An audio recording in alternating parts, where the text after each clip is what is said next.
Hello ළමයි කොහොමද ඉතින්? අන්න අදත් මං රසම රස කෑමක් අරන් ආවා. මොනවද දන්නවද මේ නෙළුම් අල? ඔව් නෙළුම් අල හරි රසයි.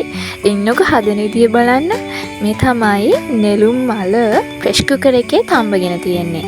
මොකද ප්‍රෙෂ් කුකර් එකේ තඹ ගත්තාම නෙළුම් අල හොඳට සොෆ්ට් එකට අපිට උයා ගන්න පුළුවන්. ඉතින් මේ තඹ ගත්ත නෙළුම් අල එක ඉස්සෙල්ලාම පොතු ගලව ගන්නවා. මෙන්න මේ වගේ පොඩක් කොනකින් ඇද්දාම මේ වගේ පොත්ත ගැලවිලා එනවා. ඉතින් එහෙම කරගත්තාම අපිට ගොඩාක් ලේසි. මේක සුද්ධ කරලා තම්බනවට වඩා මේ විදිය ලේසි කියලා මම හිතනවා. ඉතින් අම්මා තමයි හදන්නේ. මේ හදන වීඩියෝ එක මම ඔයාලට අරගෙන ආවේ.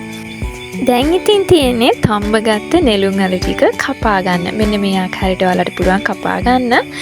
කපාගෙන දැන් තියෙන්නේ නෙළුම් අල මාරුව හදන්න. එන්නකො කොහොමද හදන්නේ කියලා බලමු. තම්බගෙන කපාගත්ත නෙළුම් අල ටික දැන් වෙනම ඇතිලියකට අඩු කරගන්න.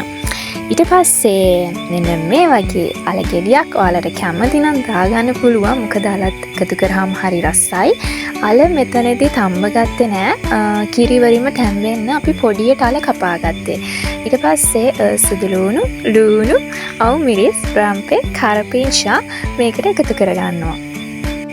දැන් තියෙන්නේ අවශ්‍ය පරිදි කහ කුඩු, ඒ වගේම අමු 3-5 මිරිස් කුඩු, උළුහාල්. ඊට පස්සේ මේකතු කරගත්තේ උඹලකඩ. හොව් මට එකක් කියන්න අමතකුණා. මේකට ලුණු කුඩුත් ඔයාලට අවශ්‍ය ප්‍රමාණයට දාගන්න. හරිද?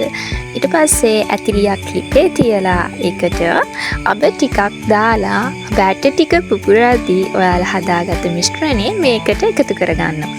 දැන් චුට්ටක් මේක තෙලේ ටෙම්පරාදු වෙන දෙන්න. ගොඩක් අය එක විදිහට නෙළුම් අල මාරුව හදනවා. ඉතින් මේක නම් අපි හදන විදිහ වෙනස් වෙන්න පුළුවන් එක ඉන්ග්‍රීඩියන්ට්ස්. ඉතින් එහෙම වුණාට මේ විදිහටත් හදලා බලන්නකෝ. මේකත් හරිම රසයි. දැන් තියෙන්නේ මේකට කිරි දාගන්න. පොල් කිරි ඔයාලට අවශ්‍ය ප්‍රමාණයට දාගන්න පුළුවන්. අපි නෙළුම් අල ප්‍රෙෂ් කුකර් එකේ තඹගත්තට අල ටික අපි ප්‍රෙෂ් කුකර් එකේ තඹගත්තේ නැහැ. ඉතින් අපි ඒක පොඩියට කපා ගත්තේ කිරි වලින් තැම්බෙන්න දෙන්න ඕන නිසා. මේ විදිහට ඔයාලට පුළුවන් කිරිත් එකතු කරගෙන අල ටිකක් තැම්බෙන විදිහට මේක පොඩ්ඩක් ලිපේ වහලා තියන්න. දැන් තියෙන්නේ මේක ඉදීගෙන එද්දි මේකට තක්කාලි ගෙඩියක් කපලා එකතු කරගන්න. තක්කාලි ගෙඩියකුත් එකතු කරගෙන විනාඩි 5ක් විතර ලිපේ තියලා මේක ලිපෙන් වහගන්න. ඉතින් මේ තියෙන්නේ නෙළුම් අල මාළුව. හරිම රසයි. ඔයාලත් හදලා කමෙන්ට් එකක් දාගෙනම යන්නකෝ මේක රසයිද කියලා. ඉතින් මාව අහන් හිටියට මේ වීඩියෝ එක බලාගෙන හිටියට ඔයාලට ගොඩාක් ස්තුතියි. ආයෙමත් රසවත් කෑමකින් ඔයාලා ළඟට එන්නම්. එතකම් පරිස්සමෙන් ඉන්න. මං පුචුන් කෙත.